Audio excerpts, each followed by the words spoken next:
Good evening everyone. तो हम लोग नया चैप्टर स्टार्ट करने वाले हैं, बायोलॉजिकल क्लासिफिकेशन। आपको दिख रहा है तो रीड करना स्टार्ट करते हैं। प्रोसेस सेम रहेगा। ये मार्क्ड एनसीईआरटी है जिसमें पीवाईक्यू की मार्किंग की हुई है और बेसिकली अब हम लाइन बाय लाइन उससे समझते चले जाएंगे। इसको आप यूज़ कर सकते हैं अपने रिविजन पर्पज़ के लिए। ऑफ कोर्स ये आपका एक बिगिनर लेक्चर नहीं होना चाहिए जहाँ पर आप डिटेल में कुछ समझ रहे हैं। अगर आप इसको देख रहे हैं तो आप रिवीजन के लिए बहुत आसानी से आपके लिए इजी हो जाएगा। लाइक 1x पे देखो या फिर 1.5x पर देखो, पर मेरे बोलने की स्पीड के हिसाब से आप इसको स्लो भी कर सकते हैं। तो स्टार्ट करते हैं। Since the dawn of civilization, there have been many attempts to classify living organisms. It was done instinctively, not using criteria that were scientific, but born out of a need to use organisms for our own use. वही लिखा हुआ है कि शुरुआत से ही हम लोगों ने बहुत सारे अटेम्प्ट किए हैं कि हम लोग क्लासीफाई करें ऑर्गेनिज्म को ऊपर, और ये किस तरीके से होता भी आया है। हम लोग जनरल यूज़ में उसे किए भी मतलब कर भी चुके हैं उसे क्लासिफिकेशन, बट ज़रूरी नहीं है कि क्राइटेरिया हम लोगों ने उसको यूज़ ही किया है। ये बहुत वेग अंडरलाइन है मेरा, बस रीडिंग करने के लिए। हर जगह वो लाइन इम्पोर्टेंट नहीं होगी, बट ठीक है, एनसीईआरटी की लाइन है, सब कुछ इम्पोर्टेंट है। तो ये डन इंस्टिंक्टिवली मतलब कि भाई कि हम लोगों ने हमेशा क्लासीफाई किया, पर ऐसा कभी भी सोच के नहीं किया कि क्या क्राइटेरिया यूज़ करना है या क्या यूज़ करना है जो कि साइंटिफिक क्राइटेरिया है या नहीं, वैसा कुछ नहीं, बट होता चला गया है। But born out of need to use organisms for our own use for food, shelter and clothing. तो वही यहाँ पे रीज़न बताया कि क्लासिफिकेशन फिर क्यों ज़रूरी हो जाता है, क्योंकि ताकि हम लोग उस ऑर्गेनिज्म को उस तरीके से देख पाएँ कि अपने नीड के लिए। तो एक साइंटिफिक बेसिस ज़रूरी होता है जब हम लोग क्लासिफिकेशन कर रहे हैं। तो Aristotle was the earliest to attempt a more scientific basis for classification. He used simple morphological characters to classify plants into trees, shrubs and herbs. तो अरिस्टोटल का पहला अटेम्प्ट था जिसने साइंटिफिक बेसिस यूज़ किया फॉर क्लासिफिकेशन। ठीक है, तो like वो फर्स्ट क्यों था, क्योंकि वो पहला साइंटिफिक बेसिस के थ्रू ऑर्गेनिज्म को क्लासीफाई उन्होंने किया था। तो उन्होंने क्या यूज़ किया था, सिंपल मॉर्फोलॉजिकल कैरेक्टर्स टू, और किसमें, एक तो सिर्फ ऐसा कि प्लांट्स एंड एनिमल्स,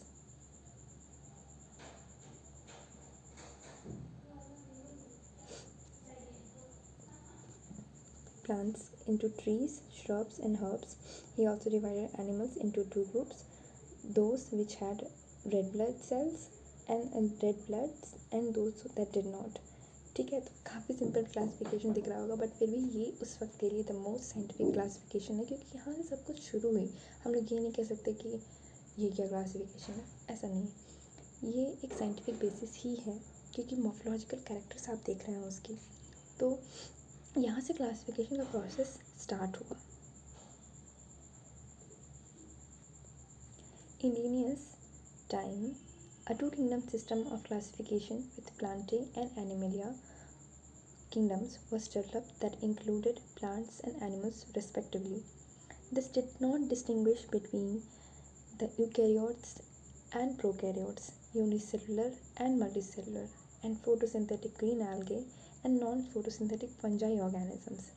तो अब यहाँ पर पहले एरिस्टोटल का बात आया, उसके बाद हम कह रहे हैं लीनियस के बारे में। Linnaeus is famous for two kingdom classification. ठीक है, तो उन्होंने वैसे ही सेम टू किंगडम क्लासिफिकेशन में भी वही हुआ कि वो प्लांटे और एनिमेलिया में ही डिस्टिंग्विश कर रहा था, पर उसमें क्या है ना कि वो इस तरीके से चीज़ें थोड़ी और साइंटिफिक थी वहाँ पर। इनफैक्ट अरिस्टोटल ने तो बस एक जनरल मॉर्फोलॉजिकल ट्रेट यूज़ किया था। तो हम लोग टू किंगडम क्लासिफिकेशन बोलना लीनियस से स्टार्ट करते हैं, और उसके बाद ये देखा गया कि ये जो सिस्टम था ये इसने क्या क्या नहीं किया। तो हम लोग ये फोकस करते हैं, क्योंकि हम लोग अब जा करके हम लोग 5 किंगडम क्लासिफिकेशन के थ्रू प्रोसीड करते हैं, और फिर काफ़ी वेरिएशंस है उसके बाद। तो हम लोग ये पहले फोकस करेंगे कि लीनियस ने जो शुरू किया टू किंगडम क्लासिफिकेशन, उसमें ड्रॉबैक्स क्या थी, तो यहाँ ड्रॉबैक्स एनसीईआरटी मेंशन कर रही है कि it did not, what it did not, पहले हम लोग वही देख रहे हैं ना कि उस समय के लिए प्रोज तो उस समय का रहा ना। तो it did not distinguish between, ऐसा करते हैं, यहाँ से लिखते हैं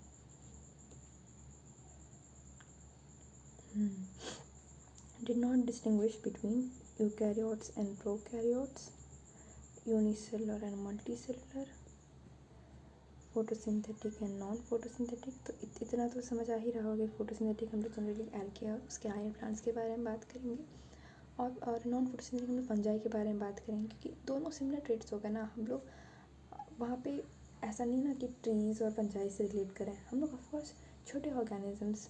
फंजाई के साथ जो रिलेटेबल दिखेंगे वो तुम्हें एल्गी दिखेंगे, तुम्हें लगेगा दूर से देखने में जैसे वो दोनों सेम है, पर तुम्हें डिस्टिंग्विश कैसे करोगे। पर तुम्हें एक साफ दिख रहा है कि एक फोटोसिंथेटिक है, वो खुद से खाना बना रहा है, दूसरा नॉन फोटोसिंथेटिक है, तो उन दोनों को हम साथ नहीं रख सकते। पर लीनियस की क्लासिफिकेशन में ऐसा था कि उन दोनों को साथ में रखा गया था। लीनियस की क्लासिफिकेशन में यूकैरियोट्स और प्रोकैरियोट्स भी साथ में दिख रहे थे, और यूनिसेलुलर और मल्टीसेलुलर भी साथ में दिख रहे थे। Classification of organisms into plants and animals was easily done and was easy to understand, but a large number of organisms did not fall into either category. Hence, the two kingdom classification used for a long time was found inadequate.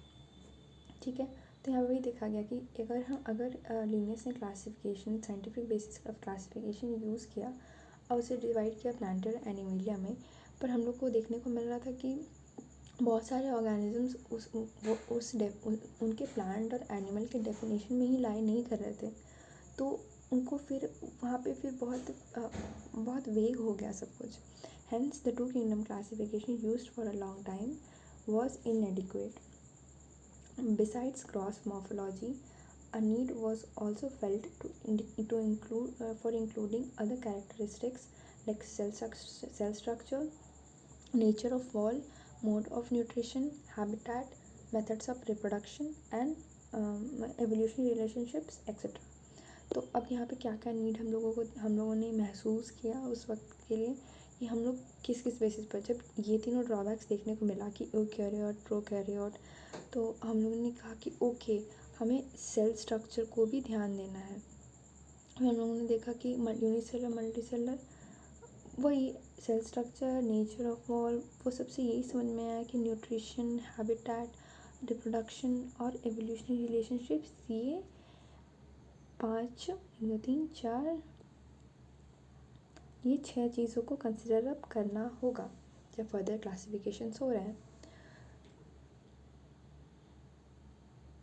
Classification systems for the living organisms have hence undergone several changes over the time.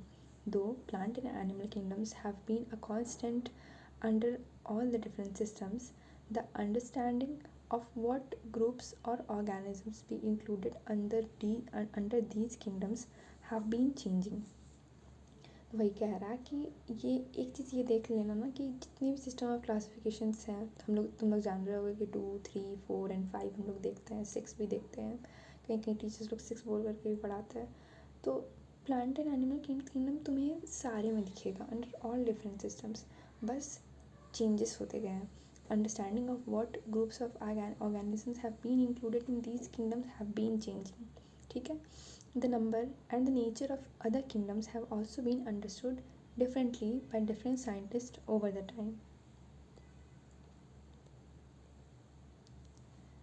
अब यहाँ पे एक ये जो 5 kingdom classification का mentioning है, और ये चार्ट इम्पॉर्टेंट है क्योंकि ये सारी चीज़ें अलग से पैराग्राफ में नहीं दी हुई हैं, ये सारी चीज़ें इसी टेबल पर दी हुई हैं और तुम्हें यहीं से समझना है सब कुछ को।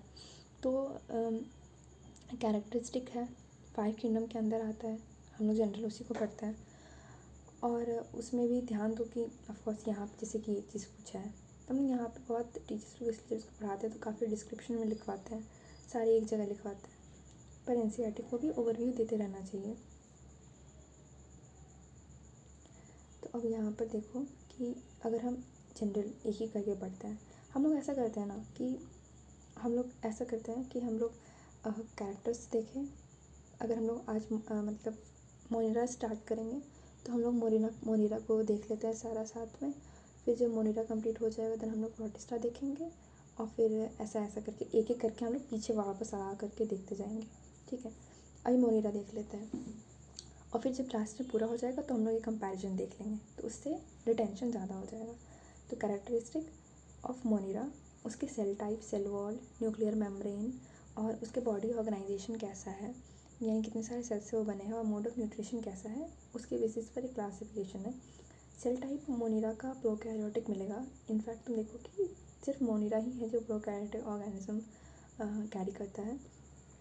सेल वॉल नॉन सेलुलोजिक यानी सेलुलोजिक सेल वॉल, सेलुलोज से बना नहीं है उसका सेल वॉल, और पॉलीसैकेराइड और एमिनो एसिड्स होते हैं। और ऐसा इनको शॉर्ट में ऐसा ये भी बोलते हैं, पॉलीसैकेराइड और अमीनो एसिड। तो ऐसा पेप्टिडो, समझ जाना यार, ये आज वर्क नहीं कर रहा है ठीक से।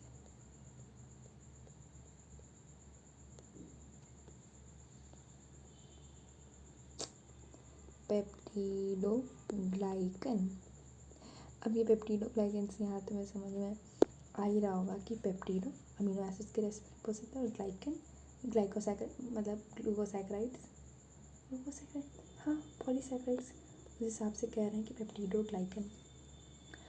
तो न्यूक्लियर मेम्ब्रेन इसमें नहीं होता है, इसका न्यूक्लियस बहुत डिस्टिंक्ट नहीं होता है, एक स्कैटर्ड फॉर्म में होता है, और इसमें कोई इसीलिए ऐसा मेम्ब्रेन नहीं देखने को मिलेगा तुम्हें प्रोकैरियोट्स में। बॉडी ऑर्गेनाइजेशन सेलुलर होता है, एक एक सेल एक पर्टिकुलर इंडिविजुअल होता है इसमें। और मोड ऑफ न्यूट्रिशन ऑटोट्रॉफिक हुआ। अब देखो इसमें ना ऑटोट्रॉफिक एंड हेट्रोट्रॉफिक है, ठीक है। तो पर ऑटोट्रॉफिक खाना वो खुद से बना रहा है, पर ऑटोट्रॉफिक में भी दो तरह के आ जाएंगे, एक ये कीमो और ये फोटोसिंथेटिक। कि फोटोसिंथेटिक में तुम्हें सनलाइट यूज़ हो रहा है, और कीमोसिंथेटिक में सनलाइट नहीं यूज़ हो रहा। जिसे कहते हैं ना कि तुम देखोगे कि कई बार इनडायरेक्टली भी सनलाइट यूज़ होता है। कीमोसिंथेटिक में उसकी एनर्जी की सोर्स सनलाइट है ही नहीं, वो इनऑर्गेनिक सबस्ट्रेट को ब्रेक करके उससे उसके बॉन्ड से एनर्जी लेता है। तो काइंड ऑफ वही बात हुआ कि वो अपना खाना खुद बना रहा है, वो अपना एनर्जी का सोर्स खुद से प्रिपेयर कर रहा है। और हेट्रोट्रॉफिक क्या है, हेट्रोट्रॉफिक में हो जाएंगे तुम्हारे सैप्रो और सैप्रोफिटिक और पैरासिटिक। काइंड ऑफ ये कि ये लोग हेट्रोट्रॉफिक न्यूट्रिशन ये बोलो कि वो खाना बना ही नहीं रहे हैं, वो डेड से या किसी दूसरे ऑर्गेनिज्म पर डेड से अपना एनर्जी लेते हैं, तो सैप्रोफिटिक हो गया। और पैरासिटिक हो गया अगर वो दूसरे ऑर्गेनिज्म पर ही बोलते हैं ना कि उपस्थित होकर के उनसे न्यूट्रिशन लेते हैं दूसरे लिविंग ऑर्गेनिज्म के साथ।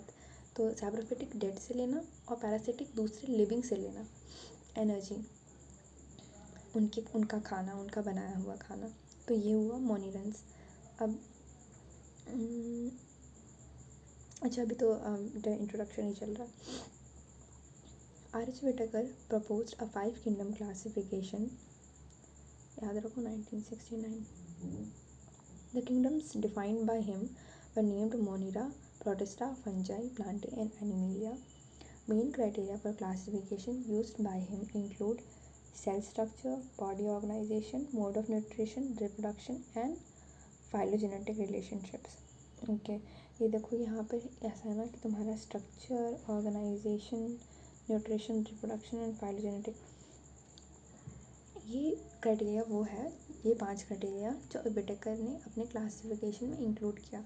और कंफ्यूज मत करना, इधर वाली जो क्लासिफिकेशन है ये बता रही है कि इनकी नीड आई थी, ये वाले की इनकी need I after seeing the 2 kingdom classification of Linnaeus.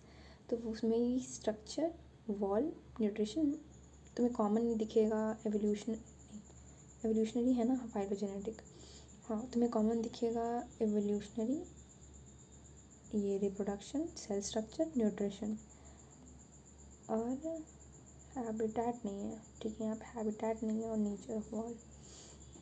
Cell structure के अंदर दोनों ही आया, सेल वॉल और सेल, तुम्हारा क्या लिखा था यहाँ पर, सेल वॉल और ये cell structure comma nature of wall, cell structure के अंदर ही आ गया तुम्हारा। बॉडी ऑर्गेनाइजेशन वही हुआ कि वो यूनिसेलर मल्टीसेलर, ये पॉइंट। मोड ऑफ न्यूट्रिशन समझ में आ गया कि ऑटोट्रॉपिक हेटरोट्रॉपिक, और उसमें भी अलग अलग क्लासिफिकेशन। रिप्रोडक्शन में भी वही, vegetative, asexual, sexual, phylogenetic, evolutionary relationships. Give a comparative account of different characteristics of 5 kingdoms. The three domain system have also been proposed, and that divides kingdom Monira into 2 domains. The three domain system. अब तो देख, अभी हम लोग पहले एक ये वाली जो ये है ना, ये एडेड पोर्शन है एनसीईआरटी में, ये एनसीईआरटी में बाद में आई थी। तो यहाँ तक हम लोग ना किंगडम्स देखते हैं पहले। तो साइड हो जा, तुम किंगडम्स के बेसिस पर, ये गोल क्यों नहीं होता है? हम किंगडम के बेसिस पर देखेंगे तो हम लोगों ने ध्यान देखा कि 2, फिर 3 भी आएगा, 4 भी आएगा, 5 तक आएगा। अब यहाँ पर डोमेन के बेसिस पर बता रहा है, ये एक जनरल है, हम लोग बहुत डिटेल में नहीं जा रहे हैं, बस जो एनसीईआरटी बता रही है उस हिसाब से चल रहा है। तो डोमेन से 3 बता रहा है, ठीक है। देख, वो लिख रहा है कि the 3 domain system has also been proposed that divides kingdom Monera into 2 domains. अब इसमें ना ये जो 3 डोमेन है ना, इसमें ज़्यादा डिफरेंस में यही आता है कि वो मोनिरा को ही 2 में डिवाइड कर देता है। क्या क्या ये क्या कह रही है, leaving the remaining eukaryotic kingdoms in the 3rd domain and thereby a 6 kingdom classification. Okay, तो इसी को 6 डोमेन कह रहे हैं।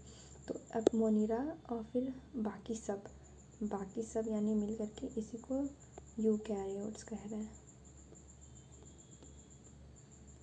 Let us look at this 5 kingdom classification. अच्छा, इसमें तो फर्दर इन्होंने तो बताया ही नहीं कि कैसे। ये मेरे को ऐसा लग रहा ना कि मोनिरा को कैसे डिवाइड किया गया था।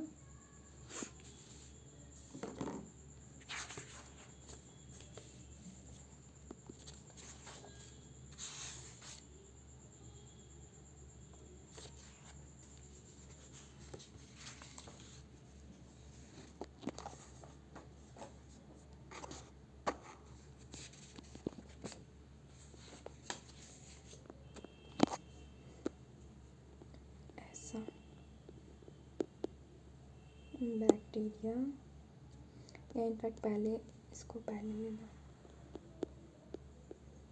आर्किया,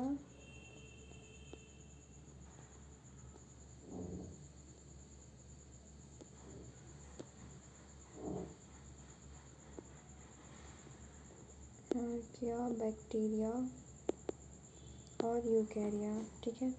आर्किया, बैक्टीरिया और यूकैरिया, ये।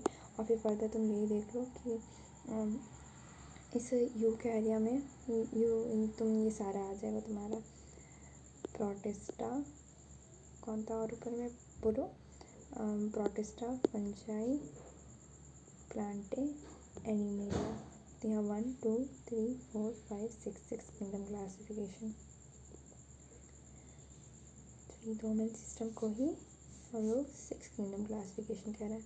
Let us look at this 5 kingdom classification to understand the issues and considerations that influence the classification system.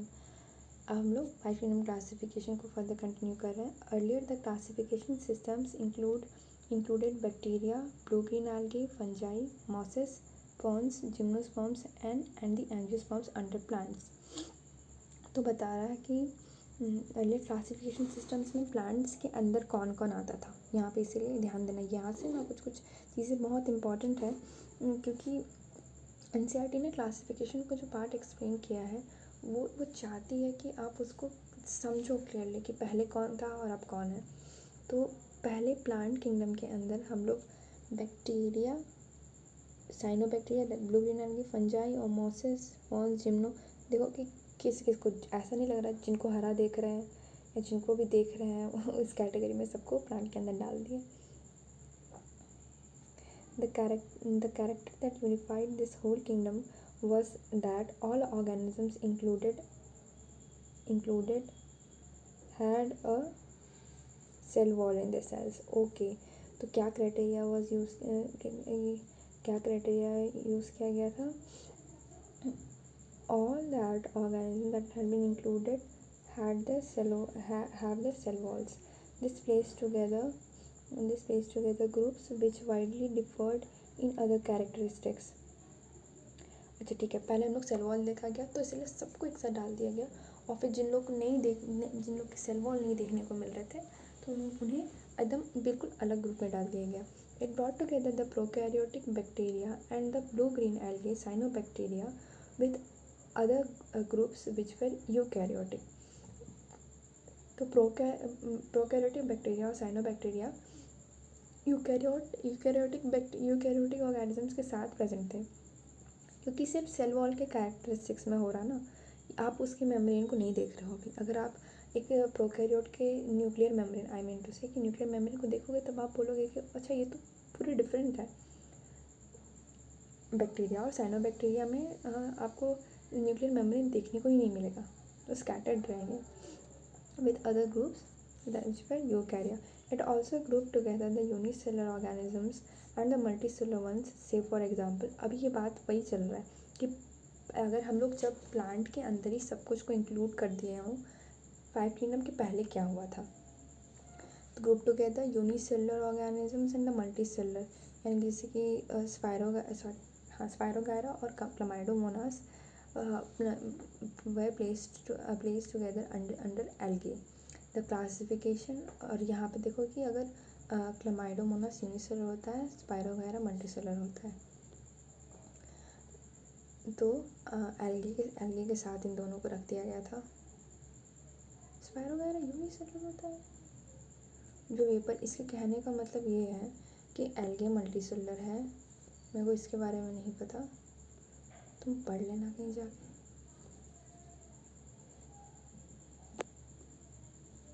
The classification did not differentiate between the heterotrophic group fungi and the autotrophic green plants, though they also showed a characteristic difference in their walls composition that the fungi had chitin.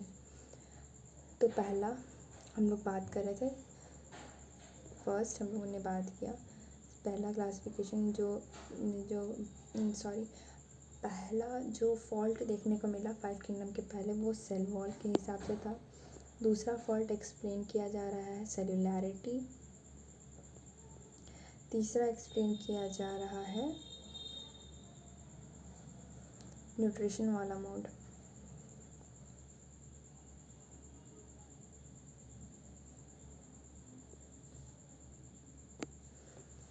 तो they also showed a characteristic difference in the cell wall.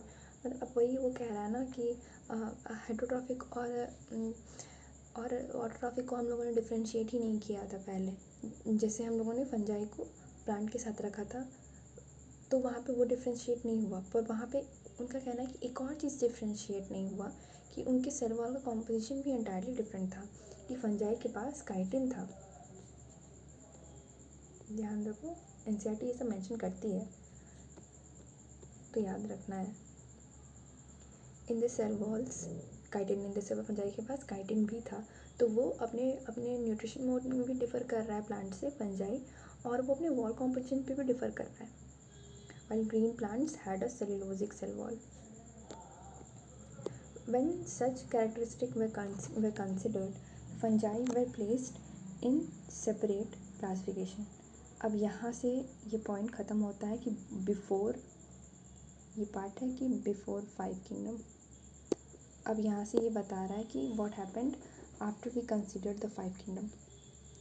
When such characteristics were considered, तो यहाँ से ये boundary बहुत important है तुम्हें याद रखने के लिए ये सब कुछ। When such characteristics were considered, the fungi were placed in the separate kingdom fungi. ठीक है, उसका किंगडम ही अलग कर दिया गया। तो अब यहाँ पे देखो, तुम ऐसे इमेजिन करो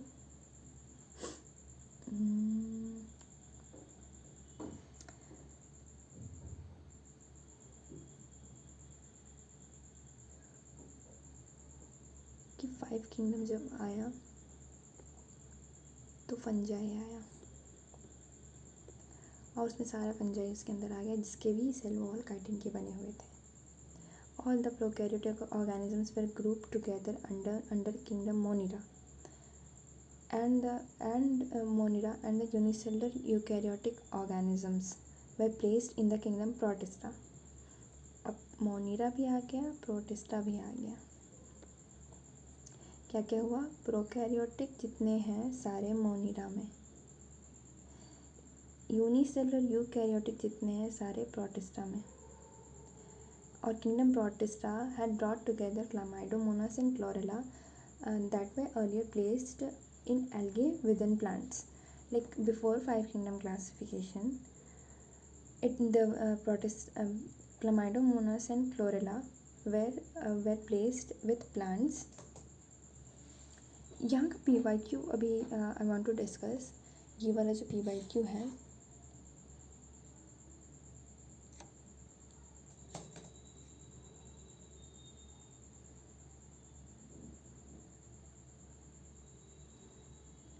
तुम अभी कहोगे अगर with respect to this NCERT, तुम कहोगे अगर क्वेश्चन पूछा जाए कि क्लामाइडोमोनास और क्लोरेला किसमें है, तो तुम अकॉर्डिंग टू प्रेजेंट NCERT जो हम लोग प्लांट किंगडम में पढ़ेंगे, तुम कहोगे कि क्लामाइडोमोनास और क्लोरेला किसके अंदर है, याद है ना, क्लोरोफाइसी के अंदर। और क्लोरोफाइसी यानी थैलोफाइटा एल्गे के अंदर।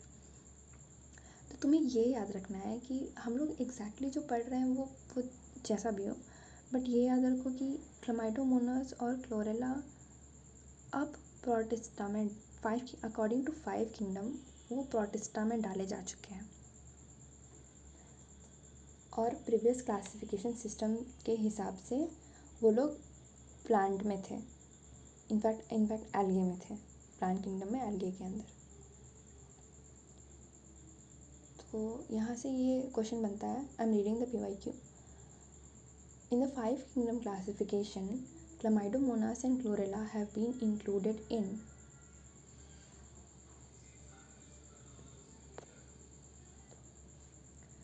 options algae, plantae, monera and protista।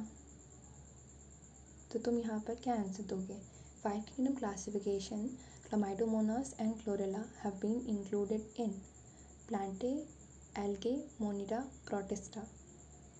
Of course answer protista होगा फाइव किंगडम क्लासिफिकेशन के हिसाब से। तुम वो मत कंफ्यूज करना कि अभी तुम्हारे प्रेजेंट NCERT में क्लामाइडोमोनास और क्लोरेला तुम प्लांट किंगडम एल्गे के अंदर पढ़ते हो, वो सबसे कुछ नहीं लेना है तेरे को बस ये पता होना चाहिए कि फाइव किंगडम के हिसाब से ये लोग दोनों प्रोटिस्टा में डाले जा चुके हैं, that's it. And both having cell walls और विथ पैरामीशियम एंड अमीबा।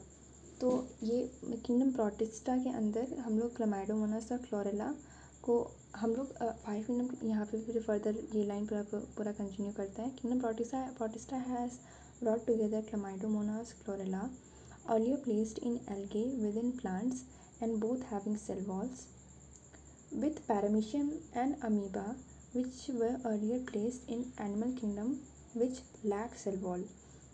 और दूसरा पॉइंट यहाँ पे ये बन रहा है कि paramecium and amoeba earlier placed in the animal kingdom. अब ये लोग भी कहाँ पे हैं? प्रोटिस्टा में। ये चारों अब ये प्रोटिस्टा के अंदर है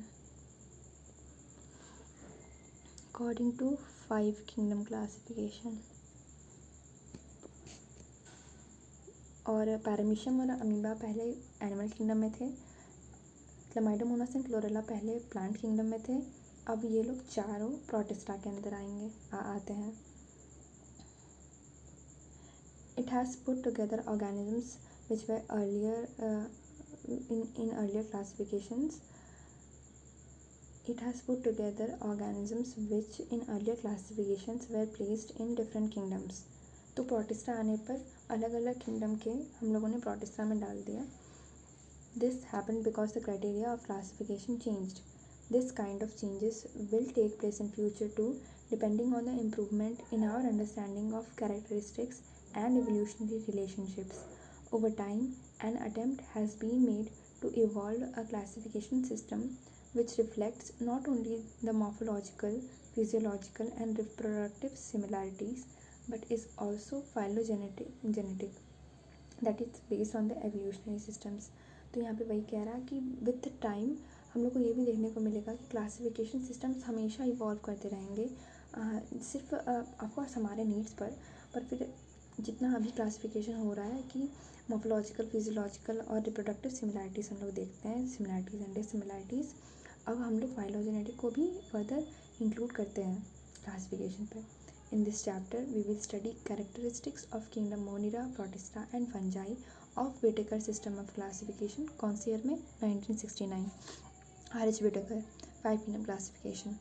The kingdoms Plantae and Animalia, commonly referred to as plants and animal kingdoms respectively, will be dealt separately in chapter 3 and 4.